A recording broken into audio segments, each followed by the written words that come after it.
Bi çavên İbn Haldun têkoşîna Kurdan, Medenî Ferho. İbn Haldun demal bajarê Granada de jî li ser bajarvanî û pêşketinên li bajaran re westiyaye. Yekemîn, piştî tespîta ku li Rojava zanîngeh zêde dibin, li cîhana İslamî tune dibin, dibêje li ciyê ku zanist nebe komên çete zêde dibin. Komên çete jî dînamîkên çandê dikujin, dema çand nebe aqil pêş nakeve, aqilmend jî dernakevin holê. Eger İbn Haldun ji gorê rabe û li cîhana İslamê ya îro binêre, dê bibîne ku rewşa îro jiya serdema wî ya li Granadayê gelekî xerabtir e. Zanîngeh hebin jî, hejmara wan gelekî zêde bin jî, eger ne hêlîna zanistê bin, nikarin pêşengiya guhertinên civakî bikin, nikarin fikrê demokrasiyê serwer bikin.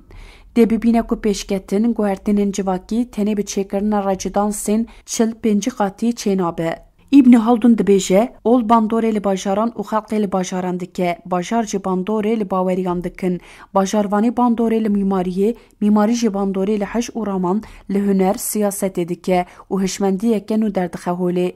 Jiyana bihevre dibe bingeha şaristaniyê, hiş û ramanê kevin, tore û her tiştên kevin dide aliyekê, di ciyê wan de tiştên nû derdixe holê. Ji bo van teva amena. İbn Haldun bîrdoziya xwe ya şaristaniyê li ser aqil û felsefe ava dike.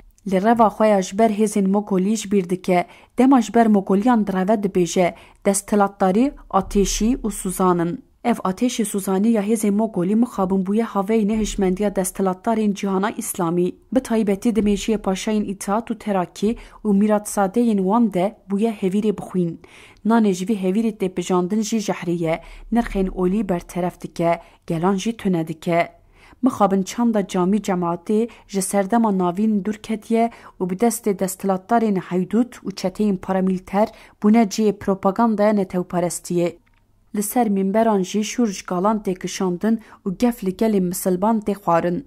İbn Haldun jî weke hemû filozofên İslamî dibêje, kesê ku bajarekî, welatekî bi rêve bibe, divê xwedî wesfê filozofan û cewherê mantiqî be. Ev fikir û bawerî şûrê ku li mînberan tê nîşandan qebûl nakin.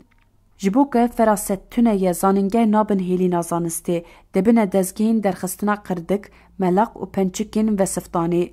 Paşayên Osmaniyan teva akademiya leşkerî dixwendin. Ev akademî di radeya zanîngehên pêşketî de bûn. Kesên esker hem pisporên şer bûn, hem felsefe dizanibûn. Van kesan her dem xwestine pêşengiya civakan bikin. Lê paşayên îtîhat û terakî tenê pisporên şer bûne. Têgiştina xwe ya aqilmendî di aliyê deq û dolaban de, di aliyê xapandina civakan de û di radeya hêza qudreta şûr de bikar anîne. Ev zihniyet encama sistema devşirmetî û perdeya pençike, tenê netewperestiyê ehsas digire. Îro jî mîratsedeyên îtîhat û terakî li Tirkiyeyê hejmara zanîngehan zêde kirine. Lêtarîtiya sed sala navîn bêhtir tarî kirine. Gel di xeşîm û labîrentên tarş de dîlgirtine.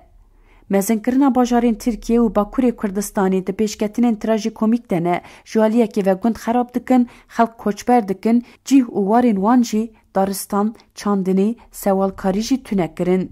Artêşeke mezin ji bêkaran derxistin holê, gotineke Kurdan heye, qijika ku bi mirîşkê re hevaltiyê bike, nikilê wê ji gûpa qij nabe. Ji bo vê jî mirov nikare bi metodolojiyeke dîrokî li ser serdema Reîs ul Cumhur Erdogan rawest. Mekruh e, ji ber ku qijikên li dora reîs du cûre ne. Cûreyek jî qijikên Kurdin, nikilê wan her dem di pîsiyê de ye û bên ji wan tê. Cûreyê din jî yên ku bi fermana reîs diçine Şamê û li dora Heteşê dibine xazulkin. Em ê serdema ku Ebûbekir el-Bexdadî ku ji bo colanî û kesên pê re digot ew zarokên me ne û piştî kuştina wî û pêşketinan deyînin aliyekî û dewam bikin. Helbet piştî kuştina Xelîfe el-Bexdadî di dilê colanî de jî xelîfetî bişkivî, lê qet haya wî ji armanca Erdogan û xelîfetiya wî nebû. Piştî serdema duyemîn a serokê Mîta Tirk İbrahim Kalın ku çeteyên girêdayê Tirkiye ketin nava liv û tevgerên cuda, colanî kete nava gumanan. Piştî ku fermandarên artêşa Tirk çûne Şamê, odeyên kontrolê, çavderî û şewirmendiyê ava kirin û zor û zexta bi navê biratiyê li colanî kirin, gumanên wî zêde bûn. Amerîka û İsraîl jî destûrê nadin ku Tirkiye bandorê li Heteşê bike. Ew dizanin ku armanca Tirkiyeyê dagirkirina Sûriye û Iraqê ye. Ji bo vê jî destûrê nadin ku Tirkiye çavkaniyên enerjiyê kontrol bike. Dibînin ku formulasyonên Tirkiyeyê meşrûkirina komên çete û paramîlter e. Bi taybetî dixwaze sima û çeteyên din dibin kontrola xwe de bike hevparê desthilatdariya colanî. Amerika, Avrupa û İsraîl vê formûlekirine qebûl nakin. Tirkiyeyê ji xwe beşeke baş ji xaka Sûriye dagir kiriye. Weke serdema çeteyên Daişê ku fabrikayên li Sûriyeyê bi destê çeteyan bar kirin û birin Tirkiye, niha jî dixwazin çekên kîmyawî yê Baasê bi destê çeteyan bibin Tirkiyeyê. Li gorî agahiyên komên çeteyên dibin kontrola Tirkiyeyê de amûrên kîmyawî kom dikin, li gundên Kefersusê û gundê Yafur berhev dikin. Piştre wê bibin Tirkiyeyê. Reîsul Cumhur Erdoğan di nava Kurdan de 1306 kilometre dîwar ava kiriye. 784 kilometre kare zindan ava kiriye. 342,526 kes dîlgirtine. Tecrida li îmraliyê û qeyûmkirinê amûrê şantaj û kiryarên faşîzan. Gelo wê çawa gelan bike yek. Li aliyê din, Kobanê û Qamişlo jî di nav de dixwaze korîdorekê çêbike. Vê korîdorê jî bike bingeha dagirkirina Sûriyeyê. Ji xwe bi saya pedekê beşeke Kurdistanê jî hatiye dagirkirin. Dema bixwaze dê pedekê jî tune bike û dest bi dagirkirina Iraqê bike. Bi vî rengî gelo Erdoğan wê çawa gelan bîne cemhev. Êrişên li dijî bendava Tişrîn û pira Qereqozagê didine xuya kirin ku her kiryara desthilatdariya AKP û dewleta Tirk ji pîvanên dîrokî dûrin. Armanc qirkirineke giştiya gelê Kurd de dewleta Tirk û desthilatdariya Erdoğan di wêrankirina 8 bajarên Bakurê Kurdistanê û ji nû ve avakirina wan de bi taybetî avakirina Sûriyê de argûmanên ku İbni Haldun rêz dike dayîne aliyekî û bi hişmendiya Makyavelîst û exlaqê têkçûyî tevdigere. Hunereke tijî balagat, riwayet, fantaziya xapandin û rûreşiyê heye. Xwediyê van kiryaran nikare bibe mîratsedeyê du pêxember û xelîfeyan. Erdoğan aşkere dîne ziman ku ew ê gelê Kurd qir bike. Qirkirina misilmanan küfr e, şîrk e. Erdoğan jî 22 salin vê küfrê û şîrkê dike. Ev helwesta Erdoğan têkiliya gelan û olan, têkiliya civak û mirovan dikuje. Nijadperestî dema di radeya nexweşiyê de di nava civakê de hate belavkirin, êdî nirx, pîrozî û cewherê her cure wêje û çandê tune dike. Daliyê siyasî û rewşa kaotîk ya îro de hebûna Kurdan destê colanî jî destê Amerîka, İsraîl û Ewropayê bihêz dike. Sûriye navenda cîhana Erebî ye. Di dîroka İslamî de Kurdan her dem alîkariya cîhana İslamî kiriye. Tirkan her dem cîhana İslamî dagir kiriye. Rastiyeke din jî meseleyeke ku Sûriye, Erebistana Saûdî, mîreketiyên Kendavê, Lubnan, Ürdün, Iraq, Mısır, Rusya û Îranê jî eleqedar dike heye.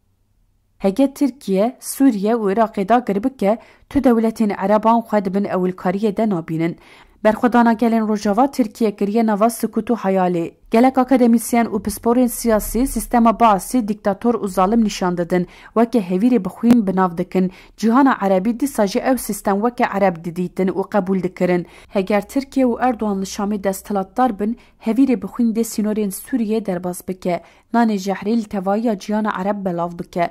Cîhana Ereb baş dizane ku dewleta Tirk 13 salin li Sûriyeyê hestê dişkîne. Operasyonên şikandina hestiyan piştî serketina Heteşê jî li Iraq û Sûriyê didomînin. Çi qasî Kurdan wek hincet nîşan bidin jî armanc misakê millî û pêkanîna sêva sor e. 1. İbni Haldun 1332 1406 pirtûka wî muqeddîme navdar e. 2. İbnül Esir 1306 1233 ji Cizîra Bohtayê di dema İmparatoriya Eyyûbiyan de dijî. Filozof û dîroksanekî mezin e. Pirtûka wî El Kamil fit tarix navdar e.